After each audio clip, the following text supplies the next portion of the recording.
আসসালামু আলাইকুম প্রিয় শিক্ষার্থীরা। আজকে আমাদের প্রথম ক্লাস আইসিটি তথ্য ও যোগাযোগ প্রযুক্তি আইসিটির। তো আমি প্রথম দিন প্রথম চ্যাপ্টার নিয়ে একটু আলোচনা করতে চাই। তথ্য ও যোগাযোগ প্রযুক্তি বিশ্ব ও বাংলাদেশ প্রেক্ষিতে, প্রথম চ্যাপ্টার প্রথম অধ্যায়, এবং আমার প্রশ্ন থাকবে প্রথম অধ্যায় থেকেই, হোমওয়ার্ক থাকবে। তো প্রথম অধ্যায়ে আমি কিছু টপিকস নিয়ে আলোচনা করি। প্রথমে আমার যে টপিকসটা আছে সেটা হচ্ছে বিশ্বগ্রাম। বিশ্বগ্রাম, এই বিশ্বগ্রাম জিনিসটা কি? বিশ্বগ্রাম হচ্ছে যে সারা পৃথিবীর সব মানুষ নিজেদেরকে একটা গ্রামের মতো করে বাস করে। একটা গ্রামের মধ্যে যেভাবে একটা ঘর বিপদে পড়লে আর একটা ঘর এসে হেল্প করে, ঠিক তেমনি এই বিশ্বের মানুষগুলো প্রত্যেকটা দেশ এক একটা গ্রামের বাসার মতো, এক একটা ঘরের মতো। একটা দেশ যখন বিপদে পড়ে তখন অন্য একটা দেশ এগিয়ে আসে সাহায্যের জন্য। এই বিশ্বগ্রাম প্রক্রিয়াটাকে, অর্থাৎ একটা দেশকে অন্য একটা দেশের কাছে নিয়ে আসার জন্য সবচেয়ে বেশি গুরুত্বপূর্ণ হচ্ছে যোগাযোগ। অর্থাৎ আমরা একটা দেশের সাথে আরেকটা দেশের মধ্যে যখন যোগাযোগ ব্যবস্থা উন্নতি হবে, তখন অটোমেটিক্যালি আমাদের মধ্যে পারস্পরিক সম্প্রীতি ও সৌহার্দ্য গড়ে উঠবে। অর্থাৎ বিশ্বগ্রাম অর্থাৎ গ্লোবাল ভিলেজ প্রক্রিয়াটা যদি সত্যি বাস্তবায়ন করতে হয়, তাহলে যে জিনিসটা কাজে লাগবে সেটা হচ্ছে যোগাযোগ। দ্বিতীয় টপিকসটা হচ্ছে যোগাযোগ। বিশ্বগ্রামের পর দ্বিতীয় টপিকসটা হচ্ছে যোগাযোগ। প্রশ্ন হচ্ছে যোগাযোগ বিষয়টা কি? যোগাযোগ হচ্ছে আহ দুইটা ব্যক্তি বা দুইটা প্রতিষ্ঠান, দুইটা দেশ, দুইটা পক্ষের মধ্যে তথ্য আদান ও তথ্য প্রদান। যোগাযোগের জন্য বিভিন্ন মিডিয়াম থাকবে। মিডিয়াম গুলো হচ্ছে, কেউ অনলাইন মিডিয়াম ইউজ করতে পারে, কেউ অফলাইন অথবা face to face medium use করতে পারে। তাহলে যোগাযোগ একটা গুরুত্বপূর্ণ বিষয়, এবং বিশ্বগ্রামকে ত্বরান্বিত করতে হলে যোগাযোগ খুবই গুরুত্বপূর্ণ বিষয়। অর্থাৎ আপনি যদি যোগাযোগই না করতে পারেন, তাহলে বিশ্বগ্রাম প্রতিষ্ঠা করা সম্ভব না। তো বিশ্বগ্রাম প্রতিষ্ঠা করতে কি কি জিনিস লাগতেছে? বিশ্বগ্রাম প্রতিষ্ঠা করতে লাগতেছে প্রথমত হচ্ছে মানুষের ইচ্ছা। মানুষের যদি ইচ্ছা না থাকে তাহলে বিশ্বগ্রাম প্রতিষ্ঠা করা সম্ভব না। দ্বিতীয়ত হচ্ছে, যেহেতু আপনি বিশ্বগ্রাম প্রতিষ্ঠার জন্য অনলাইন মিডিয়াকে, অর্থাৎ আপনি আইসিটি কে বেশি গুরুত্ব দিবেন, এই মিডিয়ামটি একমাত্র পারে বিশ্বগ্রামকে ত্বরান্বিত করতে। তাহলে আপনার হার্ডওয়্যার প্রয়োজন, আপনার সফটওয়্যার প্রয়োজন, আপনার একটা ভালো নেটওয়ার্ক প্রয়োজন, এবং আপনি যে তথ্যটা আদান বা প্রদান করবেন, ওই ওই তথ্য বা আদান প্রদান করার জন্য আপনার কিছু ডেটা বা উপাত্ত প্রয়োজন। আচ্ছা, 3 নম্বর প্রশ্ন হচ্ছে হোয়াট ইজ ডেটা। যে কথাটা আমি বললাম ডেটা, এই ডেটা জিনিসটা কি? ডেটাকে বাংলা বলা হয় উপাত্ত। আর 3 নম্বর জিনিসটার সাথে সাথে আরেকটা গুরুত্বপূর্ণ বিষয় জড়িত, সেটা হচ্ছে ইনফরমেশন। ইনফরমেশন এটা আমাদের প্রথম অধ্যায়ের বিষয়। ডেটা কি আর ইনফরমেশন কি? ডেটা হচ্ছে raw materials. Data is the raw materials of information. ইনফরমেশনের কাঁচামাল বলা হয় ডেটাকে। Data is the raw material of information. অর্থাৎ ছোট ছোট ডেটাকে সংগ্রহ করে, ছোট ছোট ডেটাকে সংগ্রহ করে ইনফরমেশন বা তথ্য তৈরি করা হয়। ছোট ছোট ডেটাকে সংগ্রহ করে ইনফরমেশন বা তথ্য তৈরি করা হয়। তাহলে তথ্য হচ্ছে ডেটার সংগ্রহশালা। তথ্য হচ্ছে ডেটার সংগ্রহশালা। তথ্য অর্থাৎ information is the store house of datas. Information is the store house of datas. এই হচ্ছে ডেটা বা উপাত্ত আর ইনফরমেশন বা তথ্যর পার্থক্য এবং যোগসূত্র। পঞ্চম যে বিষয়টা আমাদের অত্যন্ত গুরুত্বপূর্ণ বিশ্বগ্রাম অথবা আইসিটির জন্য, সেটা হচ্ছে যোগাযোগ। আমরা আগে পড়ছি, সেটা হচ্ছে মিডিয়াম। সেটা হচ্ছে মিডিয়াম। মিডিয়াম, বাংলায় মিডিয়াম শব্দের অর্থ হচ্ছে মাধ্যম। বাংলায় মিডিয়াম শব্দের অর্থ হচ্ছে মাধ্যম। অর্থাৎ কোন মাধ্যমে আমাদের কথাবার্তা, আচার আচরণ একটা দেশ বা একটা মানুষ থেকে অন্য মানুষ, এক দেশ থেকে অন্য দেশে ছড়িয়ে পড়বে, এইটা নির্ণয় করা হচ্ছে মিডিয়াম। তো মিডিয়ামটা একটা গুরুত্বপূর্ণ বিষয়। আপনারা যদি আপনাদের প্রথম পত্র, আহ, যেহেতু আইসিটি প্রথম পদ্ধতি প্রধান একটা বই, আইসিটির প্রথম অধ্যায়ে যদি আপনারা যান এবং প্রথম অধ্যায়ে গিয়ে দেখবেন অনেক রকম মিডিয়ার কথা বলা আছে, মিডিয়ামের কথা বলা আছে। এর মধ্যে কিছু গুরুত্বপূর্ণ মিডিয়াম হচ্ছে, আমি আলোচনা করে দিচ্ছি। এক নম্বর হচ্ছে টেলিকনফারেন্সিং। টেলিফোন কনফারেন্সিং মানে কি? টেলিকনফারেন্সিং হচ্ছে আপনি টেলিফোন ব্যবস্থার সাহায্যে এক পক্ষ অন্য পক্ষের সাথে কথা বা তথ্য আদান এবং প্রদান করা। দ্বিতীয় হচ্ছে ভিডিও কনফারেন্সিং। ভিডিও কনফারেন্সিং হচ্ছে ভিডিও ভিডিওর সাথে অথবা ভিডিও কলের মাধ্যমে, ভিডিও কনফারেন্সের মাধ্যমে একাধিক ব্যক্তি একাধিক ব্যক্তি কোনো একটা নির্দিষ্ট তথ্য বা উপাত্ত বিনিময় করা।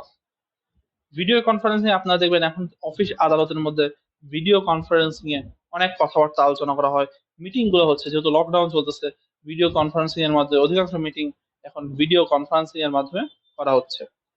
তাহলে বোঝা যাচ্ছে ভিডিও কনফারেন্সিং একটা গুরুত্বপূর্ণ মাধ্যম এই মিডিয়ামের। ইনফরমেশন ট্রানজাকশনের একটা ভালো মিডিয়াম হচ্ছে এই আমাদের ভিডিও কনফারেন্সিং। ভিডিও কনফারেন্সিং এবং এখন আমরা আরেকটা গুরুত্বপূর্ণ বিষয় শিখবো মিডিয়ামের, সেটা অত্যন্ত গুরুত্বপূর্ণ বিষয়, যাকে ডাকা হয় ইমেইল। এটা একটা মিডিয়াম, কিন্তু এই মিডিয়ামটা অত্যন্ত গুরুত্বপূর্ণ, পরীক্ষার জন্য অত্যন্ত গুরুত্বপূর্ণ ইমেইল। এবং ইমেইল থেকে প্রত্যেক বছর শর্ট অথবা রচনামূলক প্রশ্ন থাকবেই। ইমেইল কি? ইমেইলকে বলা হয় ইলেকট্রনিক মেইল, অর্থাৎ ইলেকট্রনিক বার্তা। আপনি ইলেকট্রনিক মিডিয়াম ব্যবহার করে এক স্থান থেকে অন্য স্থানে বার্তা প্রেরণ করাটাকে বলা হয় ইমেইল। যেহেতু ইমেইল গুগলের সাথে সম্পর্কিত এবং যেহেতু আপনার গুগল অ্যাকাউন্ট থাকলে পর আপনি ইমেইল চালাতে পারবেন এবং এটা একটা ভেরিফিকেশন আছে, এই কারণে ইমেইলে যোগাযোগ করাটা এবং ইমেইল মাধ্যমে কনফারেন্স করাটা সবচেয়ে বেশি নির্ভরযোগ্য একটা যোগাযোগের মাধ্যম। আপনি যদি দেখেন আগে আমরা চিঠি পাঠাতাম, এই চিঠি পৌঁছতে পৌঁছতে অনেকদিন সময় লাগতো। একটা চিঠি এখান থেকে পাঠাইতে হলে, এক জায়গা থেকে এক জায়গায় পাঠাতে হলে, সিলেট থেকে চট্টগ্রাম, চট্টগ্রাম থেকে ঢাকা, অথবা ঢাকার বাইরে অথবা বাংলাদেশের বাইরে পাঠাতে হলে এখানে 2 দিন, 4 দিন, 5 দিন সময় লাগতো। আমি আমার আব্বু আমাকে একবার বলছিল যে উনি নাকি একবার আবুধাবি থেকে যখন উনি আমাদের বাংলাদেশে চিঠি লেখেন, ওই চিঠি বাংলাদেশে পৌঁছতে সময় লাগছিল 18 দিন। আব্বু আবুধাবি থেকে যখন বাংলাদেশে চিঠি লিখছেন, বিদেশে যখন ছিলেন, তখন এই বাংলাদেশে চিঠি আসতে সময় লাগছিল 18 দিন। তাহলে বুঝতেই পারছেন চিঠিটা কতটুকু টাইম ল্যাপস করতো। ওই জায়গার মধ্যে আজকে আপনি মাত্র কয়েক সেকেন্ডে একটা মেইল পাঠাইতে পারতেছেন, মাত্র কয়েকটা সেকেন্ডে। এবং ইমেল ব্যবহার করাটা সহজ অত্যন্ত সহজ। আপনি যাকে পাঠাবেন তার একটা ইমেইল অ্যাড্রেস থাকে, আপনার নিজের একটা ইমেইল অ্যাড্রেস থাকে, আপনি যাকে পাঠাবেন তার ইমেইল অ্যাড্রেসটা টাইপ করবেন, তারপরে আপনি যা বলতে চান বলবেন। এখানের মধ্যে কোনো লিমিটেশন নাই। আপনি যদি চান আপনি এটার সাথে আদার ডকুমেন্ট ইউজ করতে পারেন, ইমেজ পাঠাতে পারেন, ভিডিও পাঠাতে পারেন, যা কিনা আপনি চিঠির মধ্যে পাঠাইতে পারতেন না। আরেকটা ইমেইলের গুরুত্বপূর্ণ বিষয় হচ্ছে ইমেইলটা কিন্তু অফিসিয়ালি ইদানিং বেশি ইউজ করা হচ্ছে। চাকরির চাকরির আবেদন থেকে শুরু করে অফিসিয়াল যে বড় বড় কাজ আছে, ফাংশন আছে, এই কাজগুলো ইমেইলের সাহায্যে করা হয়। তাই ইমেইলটা হচ্ছে অত্যন্ত দ্রুত গতির বর্তমানে প্রচলিত ডাক ব্যবস্থা। ইমেইলটা হচ্ছে অত্যন্ত দ্রুত গতির বর্তমানে প্রচলিত ডাক ব্যবস্থা। আর ইমেইলটা অত্যন্ত নির্ভরযোগ্য এবং ইমেইলের মাধ্যমে অফিসিয়াল বা ফর্মালিটি যে বিষয়টা আছে, এই বিষয়টা অত্যন্ত সুচারুরূপে মেনটেন করা হয়। তারপর আস্তে আস্তে তথ্য যোগাযোগ, আহ আর একটা গুরুত্বপূর্ণ বিষয় হচ্ছে আমাদের তথ্য যোগাযোগ প্রযুক্তির মধ্যে শিক্ষা কিভাবে ভূমিকা রাখতে পারে। তথ্য যোগাযোগ প্রযুক্তি, আইসিটির মধ্যে শিক্ষা শিক্ষা ও শিক্ষার্থীদের অনলাইন ক্লাস আমরা সবাই জানি। শিক্ষার ক্ষেত্রে আইসিটির অবদান, এটা একটা গুরুত্বপূর্ণ টপিক। শিক্ষার ক্ষেত্রে আইসিটির অবদান, শিক্ষায় আইসিটির অবদান, শিক্ষায় আইসিটির অবদান। শিক্ষার ক্ষেত্রে আইসিটির অবদানটা কতটুকু? আপনারা জানেন যে আজকে 2020 সালে বাংলাদেশ প্রায় বড় একটা লকডাউন দেখছে, এবং 2021 সালে এসে আবার লকডাউনের মুখে বাংলাদেশ। এখন এই লকডাউন কবে খুলবে এটা একমাত্র আল্লাহ তাআলা জানেন। যে হারে করোনা বৃদ্ধি পাচ্ছে, আহ, আহ, সে হারে বলা যায় না যে কবে লকডাউন খুলবে বা লকডাউন খুলে দেওয়া উচিত হবে। তো এই যে শিক্ষার ক্ষেত্রটা, আপনারা জানেন যে একটা স্টুডেন্ট যদি ক্লাস 7-এ থাকতো, আজকে সে অটো পাস করে 8-এ উঠলো, আবার যদি সে অটো পাস করে 9-এ উঠে, তাহলে 7-এর একটা স্টুডেন্ট 9-এ উঠে যাবে, কিন্তু তার কিন্তু ওই রকম ব্রেইনটা পরিপক্ক হবে না। এটা আমার ব্যক্তিগত অভিমত, যে একটা 7-এর স্টুডেন্টকে যদি 2 বছর পর পর 2 বছর অটো পাস দেওয়া হয়, তাহলে সে 7 থেকে উঠে যাবে 9-এ। অথবা একটা 9-এর স্টুডেন্ট যদি পরপর 2বার অটো পাস পায়, তাহলে সে 9 থেকে উঠে যাবে 9 থেকে 10-এ, 10 থেকে অটো পাস পেয়ে সে এসএসসি অটো পাস পেয়ে সে উঠে যাবে এইচএসসি তে। তাহলে একটা 9-এর স্টুডেন্ট এইচএসসি তে উঠে যাওয়াটা, অথবা একটা এইচএসসি স্টুডেন্ট অনার্স উঠে যাওয়াটা, একটা 7-এর স্টুডেন্টের 9-এ উঠে যাওয়াটা অটো পাসের কারণে কতটা ভয়াবহ অবস্থার সৃষ্টি হবে যদি না এই শিক্ষা ক্ষেত্রে আইসিটি থাকতো। আজকাল অনেক দেশের মধ্যে মতো বাংলাদেশেও, অনেক দেশের মতো বাংলাদেশেও শিক্ষা ক্ষেত্রে আইসিটি ব্যাপক ভূমিকা পালন করতেছে। ছাত্রছাত্রীরা ভিডিও কনফারেন্সিং এর মাধ্যমে পড়ালেখা করতেছে, এবং প্রত্যেক স্যারেরা ভিডিও কনফারেন্সিং এর মাধ্যমে ক্লাস করতেছে। তবে আমাদের দেশের মধ্যে কিছু ডিসঅ্যাডভান্টেজ আছে।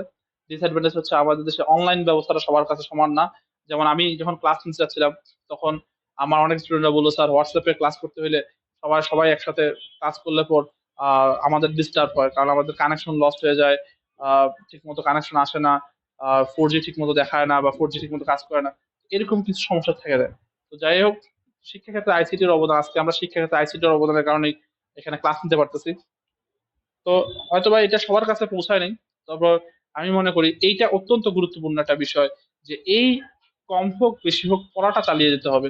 এটা আইসিটির একটা গুরুত্বপূর্ণ অবদান, যে আমরা কম হোক বেশি হোক পড়াটা চালিয়ে যেতে পারছি। আচ্ছা, চিকিৎসা ক্ষেত্রে আইসিটির অবদান কেমন? চিকিৎসা ক্ষেত্রে আইসিটির অবদান বা তথ্য ও যোগাযোগ প্রযুক্তির অবদান। চিকিৎসা ক্ষেত্রে, চিকিৎসা ক্ষেত্রে আপনি যদি দেখেন, চিকিৎসা ক্ষেত্রে আপনি যদি দেখেন, আজ থেকে 10-15 বছর 20 বছর আগেও হাসপাতাল ততটা কিন্তু অ্যাভেলেবল ছিল না, যেখানের মধ্যে এখন প্রত্যেকটা জায়গার মধ্যে হাসপাতাল এবং ডায়াগনস্টিক সেন্টার আছে। এবং যাতায়াত সুবিধা এত ভালো হয়েছে যে আপনি যে কোনো সময় যে কোনো একটা রোগীকে হাসপাতালে নিয়ে যেতে পারতেছেন। এইটাও কিন্তু একটা আইসিটির অবদান আছে, কারণ কমিউনিকেশন টেকনোলজি যদি উন্নতি না হয়, আপনি দেখবেন যে অনেক জায়গার মধ্যে এখন অনলাইনে আপনি আপনার ভিডিও কনফারেন্সিং এর মাধ্যমে আপনি আপনার ডাক্তারের সাথে পরামর্শ নিতে পারতেছেন। তো এটাও যেহেতু এই বর্তমান লকডাউন চলতেছে, এটাও একটা গুরুত্বপূর্ণ বিষয়। এবং চিকিৎসা ক্ষেত্রে আমরা বলতেই পারি আইসিটির অবদান অপরিহার্য। তারপরে আসতেছেন গবেষণা। আমরা জানি যে গবেষণার মধ্যে, অফিসের মধ্যে রিসার্চাল ওয়ার্ক, অফিসিয়াল ওয়ার্ক, হ্যাঁ, এই সবগুলা এর মধ্যে কিন্তু বর্তমানে আইসিটির অবদান অত্যন্ত বেশি। কারণ কি, আপনি রিসার্চ ওয়ার্ক চালাবেন, গবেষণামূলক কাজ চালাবেন, ঠিক আছে, গবেষণা এবং অফিসিয়াল কাজগুলো চালাবেন, লকডাউনের মধ্যে কাজ করাটা অত্যন্ত টাফ ব্যাপার। আর দস্তাবেজ, দলিল দস্তাবেজ আপনি দেখবেন, পুরান পুরান খাতা, পুরান পুরান যে বইগুলো আছে, যে হিসাব খাতাগুলো আছে, এইগুলা মেনটেন করা অত্যন্ত কঠিন। কিন্তু আইসিটির মাধ্যমে আপনি কম্পিউটারের মধ্যে প্রচুর পরিমাণে কয়েক হাজার জিবি পর্যন্ত আপনি ডেটা সংরক্ষণ করতে পারতেছেন। তো এটা একটা অবদান অপরিহার্য। আরেকটা গুরুত্বপূর্ণ বিষয় হচ্ছে ই কমার্স। ই কমার্সটা বর্তমান সময় সবচেয়ে বেশি গুরুত্বপূর্ণ একটা বিষয়। সেটা হচ্ছে ইলেকট্রনিক কমার্স। ই কমার্স এটাকে বাংলা হয় ইলেকট্রনিক কমার্স, অর্থাৎ ইলেকট্রনিক উপায়ে বিজনেস করার প্রক্রিয়াটাকে বলা হয় ই কমার্স। আজকাল দেখবেন ফেসবুক বা হোয়াটসঅ্যাপ বা ইনস্টাগ্রামের মধ্যে ইলেকট্রনিক উপায়ে আপনার প্রোডাক্ট অনলাইন ব্যবসা করা হয়, অনলাইন বিজনেস করা হয়। অনলাইন বিজনেস কি? অনলাইন বিজনেস হচ্ছে যে বিজনেস, যেভাবে যে প্রক্রিয়া অনলাইনের মাধ্যমে আপনি পণ্য ক্রয় এবং বিক্রয় করতে পারবেন। এই যে প্রক্রিয়াটা আছে, এই প্রক্রিয়াটাকে বলা হয় ই কমার্স। এখানের মধ্যে কিছু বিষয় আছে B2B, B2C, C2C, C2B। আসলে এই বিষয়গুলো একটু বুঝি। B2B হচ্ছে বিজনেস টু বিজনেস, অর্থাৎ একটা প্রতিষ্ঠান, ব্যবসা প্রতিষ্ঠান অন্য একটা ব্যবসা প্রতিষ্ঠানের সাথে ই কমার্স প্রক্রিয়ায় অনলাইনে ব্যবসা করতে পারে। বিজনেস টু কাস্টমার, সি অর্থ হচ্ছে কাস্টমার, বি টু সি বলা হয়, অর্থাৎ ব্যবসা প্রতিষ্ঠান সরাসরি কাস্টমারের কাছে পণ্য বিক্রি করতে পারে। কাস্টমার টু কাস্টমার, অর্থাৎ একজন ক্রেতা তার ভোক্তার নিকট পণ্য বিক্রি করতে পারে। এই যে প্রক্রিয়াগুলো আছে, এই প্রক্রিয়াগুলো করা সম্ভব হয়েছে ই কমার্সের দ্বারা। ই কমার্স প্রক্রিয়া হচ্ছে ইলেকট্রনিক কমার্স। কমার্স শব্দের অর্থ হচ্ছে বাণিজ্য। বাণিজ্য বলতে বোঝায় ক্রয় বিক্রয় এবং ক্রয় বিক্রয় পরবর্তী কার্যক্রম। ই কমার্স প্রক্রিয়াটার পরে আমরা যে বিষয়গুলো জানতে পারি সেটা হচ্ছে ইলেকট্রনিক ফান্ড ট্রান্সফার, ইএফটি। এটা গুরুত্বপূর্ণ একটা বিষয় বর্তমানে তথ্য প্রযুক্তির। ইএফটি প্রশ্ন হচ্ছে ইএফটি বিষয়টা কি? এটাকে বলা হয় ইলেকট্রনিক ফান্ড ট্রান্সফার, অর্থাৎ আপনি ইলেকট্রনিক উপায়ে একটা অ্যাকাউন্ট থেকে অন্য অ্যাকাউন্টে টাকা ট্রান্সফার করা অথবা এক জায়গা থেকে অন্য জায়গায় টাকা ট্রান্সফার করার প্রক্রিয়াটাকে বলা হয় ইএফটি, ইলেকট্রনিক ফান্ড ট্রান্সফার। এটা একটা গুরুত্বপূর্ণ বিষয়। এটার ক্ষেত্রে যে জিনিসটা আরেকটা প্রয়োজন সেটা হচ্ছে, যে জিনিসটা ত্বরান্বিত করে সেটা হচ্ছে ইএফটি থাকার কারণে, ইএফটি হওয়ার কারণে দেখবেন আপনি ঢাকা থেকে চট্টগ্রাম যাচ্ছেন, আপনার 1 লক্ষ টাকা সাথে নিয়ে যাওয়া দরকার। আপনি ঢাকা থেকে চট্টগ্রামে ইএফটির মাধ্যমে ফান্ড ট্রান্সফার করে দিলেন এবং চট্টগ্রামে যাওয়ার পর সেই জিনিসটা সেখান থেকে টাকাটা তুলে নিলেন। এতে লাভটা কী হলো? এতে লাভটা হলো এটাই যে আপনার টাকাটা সুরক্ষিতভাবে ঢাকা থেকে চট্টগ্রাম পৌঁছে গেল। এই ইলেকট্রনিক ফান্ড ট্রান্সফার করার কারণে গোপনীয়তা রক্ষা করা সম্ভব, প্রাইভেসি রক্ষা করা সম্ভব, সিকিউরিটি রক্ষা করা সম্ভব এবং আপনার সময় বাঁচে এবং খুব দ্রুত আপনি টাকা এক জায়গা থেকে আরেক জায়গায় ট্রান্সফার করতে পারেন। তারপরে গুরুত্বপূর্ণ বিষয়টা হচ্ছে, আমি প্রথম জায়গায় বলছি মুছে ফেলি, আপনারা চাইলে স্ক্রিনশট দিয়ে রাখতে পারেন টপিকসগুলো। আর একটা গুরুত্বপূর্ণ বিষয় হচ্ছে এই চ্যাপ্টারের প্রথম অধ্যায়টার মধ্যে কোনো অঙ্ক নেই। প্রথম অধ্যায়টার মধ্যে কোনো অঙ্ক নেই। আমরা শুধু থিওরি আছে এবং থিওরিটা জানা খুবই জরুরি, কারণ যেহেতু আমাদের কি আছে, শর্ট আছে এবং পাশাপাশি আমাদের 2 মার্কের প্রশ্নগুলোর মধ্যে এই টপিকগুলো প্রশ্ন করবে। তো ভার্চুয়াল রিয়েলিটি বিষয়টা কি? ভার্চুয়াল রিয়েলিটি হচ্ছে অরিজিনালি কোনো কিছুর আদলে তৈরি করা, ভার্চুয়ালি আপনি দেখতেছেন যা আসলে অরিজিনাল না। আমি একটু ভেঙে বলি, অর্থাৎ আপনি চিন্তা করতেছেন যেটা আপনাকে কাজ করতেছে কিন্তু আপনি সেটা করতে পারতেছেন না, ছুঁতে পারতেছেন না, ভার্চুয়ালি সেটা কাজ করতেছে। এই প্রক্রিয়াটাকে বলা হয় ভার্চুয়াল রিয়েলিটি। তো ভার্চুয়াল রিয়েলিটিটা আসলে অনেকটা কম্পিউটারাইজড একটা প্রক্রিয়া। আপনি যদি দেখেন ভার্চুয়াল রিয়েলিটির মাধ্যমে আপনি গেম খেলতে পারেন। আপনি যখন আপনি ভার্চুয়াল কোনো গেম খেলবেন তখন মনে হবে আপনি ওই গেমের ভিতরে আছেন। অর্থাৎ আপনি যদি ভার্চুয়াল রিয়েলিটি থেকে ক্রিকেট খেলেন, আপনাকে মনে হবে আপনি অরিজিনালি ক্রিকেট খেলতেছেন, কিন্তু আসলে আপনি ক্রিকেট খেলতেছেন না। আপনি অনুভব করতে পারবেন কিন্তু স্পর্শ করতে পারবেন না। আপনি অনুভব করতে পারবেন কিন্তু আপনি ভার্চুয়াল রিয়েলিটিতে স্পর্শ করতে পারবেন না। এটা গুরুত্বপূর্ণ বিষয়, গুরুত্বপূর্ণ মাধ্যম ভার্চুয়াল রিয়েলিটি, যে আপনি কীভাবে অতি সহজে কোনো একটা জিনিস অনুভব করাটা। আর ভার্চুয়াল রিয়েলিটি, ভার্চুয়াল শব্দের অর্থই হচ্ছে যেটা বাস্তব না। একটা হচ্ছে ভার্চুয়াল হলো দৃশ্যমান, ভিশন থেকে ভার্চুয়াল কথা আসছে। ভার্চুয়াল হচ্ছে দৃশ্যমান কোনো রিয়েলিটি হলো বাস্তবতা, রিয়েলিটি হলো বাস্তব দৃশ্যমান কোনো বাস্তবতা, বা স্পর্শ বা অনুভবজনিত, শুধু স্পর্শজনিত নয়।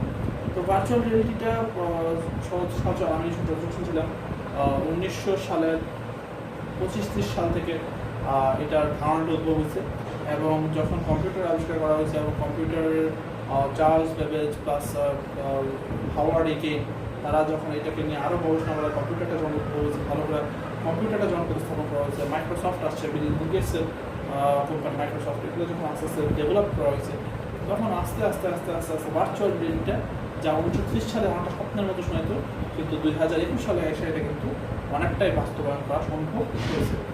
আচ্ছা, তার ভার্চুয়াল রিয়েলিটির আপনি যদি চান ভার্চুয়াল রিয়েলিটি, আমি কিছু গেম দেখছি যেগুলো ভার্চুয়ালি খেলা যায়। আপনি ভার্চুয়ালি প্লেন চালাতে পারবেন, আপনি ট্রেন চালাতে পারবেন। আমি দেখছি ভার্চুয়াল রিয়েলিটি এগুলো গেম আছে। তা আপনারা এগুলো প্লে স্টোরে নাই, আপনারা প্লে স্টোরের মধ্যে নর্মাল গেমগুলো থাকে, এরকম কিছু গেম আছে, কিছু গেম কোম্পানি আছে, অটোমেশন কোম্পানি আছে, তারা এরকম গেম তৈরি করে। আচ্ছা, তারপরে আসেন আর্টিফিশিয়াল ইন্টেলিজেন্স। আর্টিফিশিয়াল ইন্টেলিজেন্সি, আর্টিফিশিয়াল ইন্টেলিজেন্সি, কৃত্রিম বুদ্ধিমত্তা, আর্টিফিশিয়াল, আর্টিফিশিয়াল ইন্টেলিজেন্স, কৃত্রিম বুদ্ধিমত্তা।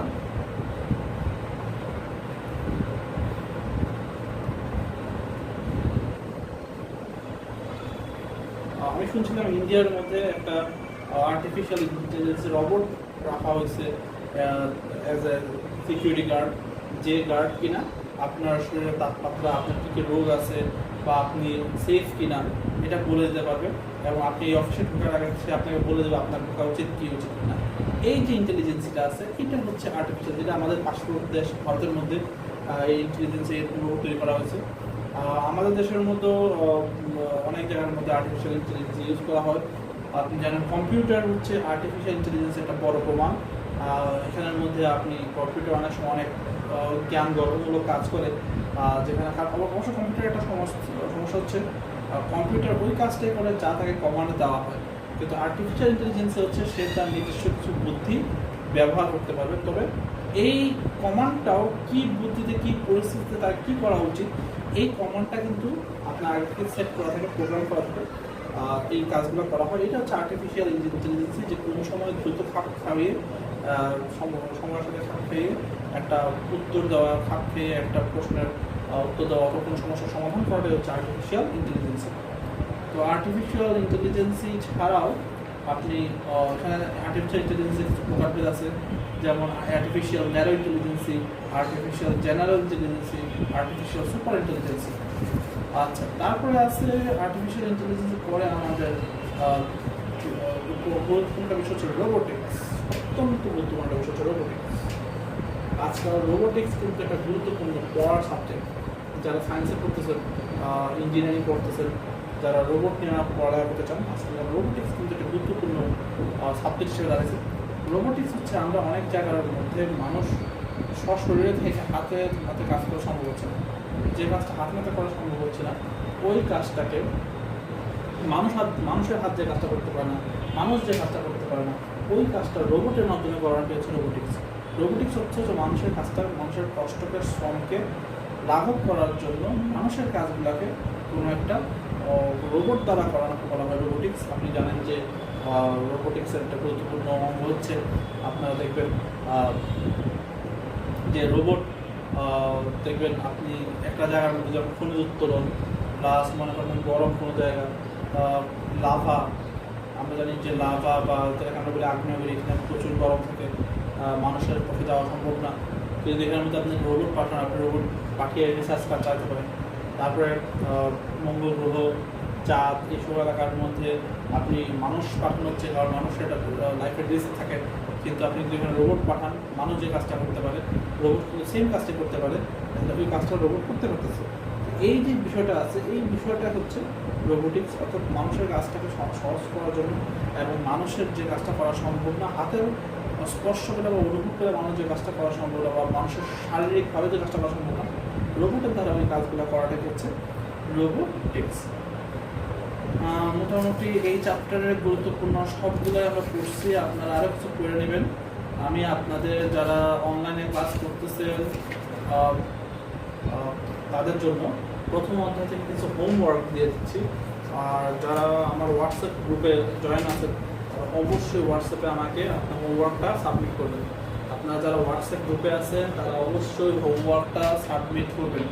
আপনারা যারা আমার হোয়াটসঅ্যাপ গ্রুপে আছেন তারা অবশ্যই আমাকে হোমওয়ার্কটা সাবমিট করবেন। আর যারা আমার অনলাইন ক্লাসের মধ্যে আছেন তো আপনারা বাসার মধ্যে এই বিষয়গুলো গুগলে সার্চ দিয়ে অথবা আপনারা যে বই কিনছেন এইচএসসি ইকোনমি এইচএসসি আইসিটি যে বইটা কিনছেন এই বইটার মধ্যে খুঁজে পাবেন, ইনশাল্লাহ আপনারা পড়বেন। তো প্রথম যে বিষয়টা আমরা পড়বো সেটা হচ্ছে বায়োমেট্রিক্স ও বায়ো ইনফরমেট্রিক্স। বায়োমেট্রিক্স ও বায়ো ইনফরমেট্রিক্স, এই বিষয়টা পড়বেন। আপনারা পড়ে আমাকে এটা এই সম্পর্কে টপিক সম্পর্কে আপনারা নিবন্ধন লিখে অবশ্যই আমাকে সাবমিট করবেন আমার হোয়াটসঅ্যাপ গ্রুপে। আর যদি আপনারা আমার অনলাইন ক্লাসে ছাত্রছাত্রী হয়ে থাকেন তাহলে আপনারা বাসায় আপনারা গুগলে সার্চ দিয়ে অথবা আপনারা আপনাদের মেইন বইয়ের সাহায্য নিয়ে এগুলো একটু করে নেবেন।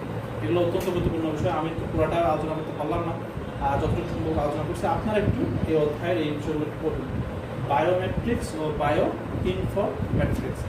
তারপরে আপনারা পড়বেন cryosurgery.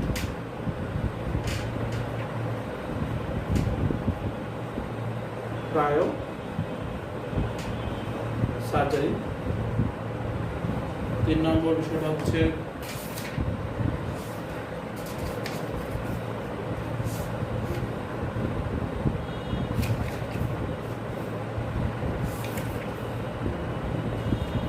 Genetic engineering.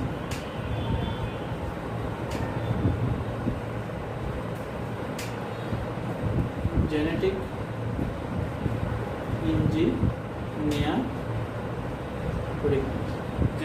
Engineering.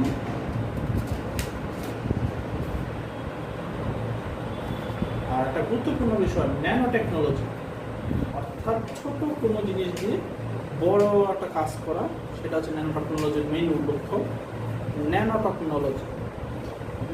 Technology. আচ্ছা, তারপর হচ্ছে ইথিক্স, এটা গুরুত্বপূর্ণ বিষয়। নৈতিকতা। আচ্ছা, নৈতিকতার বিষয় নিয়ে আমরা একটা ক্লাস করব, ইথিক্যাল ইউজ অফ আইসিটি, এটা নিয়ে আমরা একটা ক্লাস করব। প্রথম অধ্যায়তে আরেকদিন থাকুক। আপনারা এই 4টা বিষয় নিয়ে বায়োমেট্রিক্স ও বায়োইনফরমেট্রিক্স, ক্রায়োসার্জারি, জেনেটিক ইঞ্জিনিয়ারিং ও ন্যানো টেকনোলজি, এটা আপনারা হোয়াটসঅ্যাপে আমাকে নিবন্ধন লিখে, এটা নিবন্ধন লিখে আপনারা আমাকে সাবমিট করুন। আশা করি আপনার ক্লাসটা আপনাদের ভালো লাগছে। ভালো থাকবেন। ধন্যবাদ। আসসালামু আলাইকুম।